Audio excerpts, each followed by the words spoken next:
فلسطین کی مزاحمتی تنظیم حماس کے سربراہ اسماعیل ہنیہ ایران کے دارالحکومت تہران میں اسرائیلی حملے میں شہید ہو گئے۔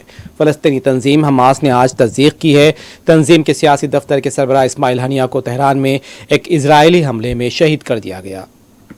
ذرائع کے مطابق اسماعیل ہنیہ کو ایرانی دارالحکومت میں اس جگہ نشانہ بنایا گیا جہاں وہ سو رہے تھے۔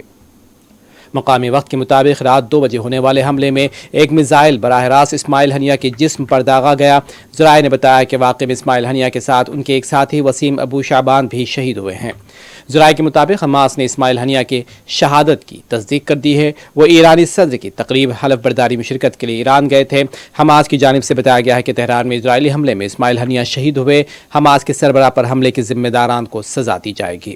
حملے میں اسماعیل ہنیہ کا ایک محافظ بھی شہید ہوا ہے۔ دوسری جانب ایران نے اسماعیل ہنیہ پر قاتلانہ حملے کی تحقیقات جلد سامنے لانے کا اعلان کر دیا ہے، جبکہ پاسداران انقلاب کی جانب سے کہا گیا ہے کہ اسماعیل ہنیہ اور ان کے محافظ کو تہران میں ان کی رہائش گاہ پر نشانہ بنایا گیا۔ ذرائع کے مطابق اسرائیلی وقت کے مطابق رات تقریباً 2 بجے تہران میں ایک میزائل فائر کیا گیا۔ تہران کے قلب میں میزائل وہاں فائر کیا جہاں اسماعیل ہنیہ اپنے محافظ سمیت موجود تھے۔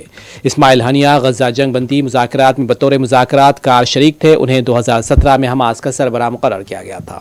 غزہ میں سفری پابندیوں سے بچنے کے لیے اسماعیل ہنیہ ترکیہ اور قطر میں رہتے تھے۔ ایران میں اس حملے کی مذمت کی ہے ایران نے، اور روس کی وزارت خارجہ نے اسے سیاسی جرم قرار دیا ہے۔ بعض ممالک کی طرف سے محتاط رد عمل بھی سامنے آیا ہے۔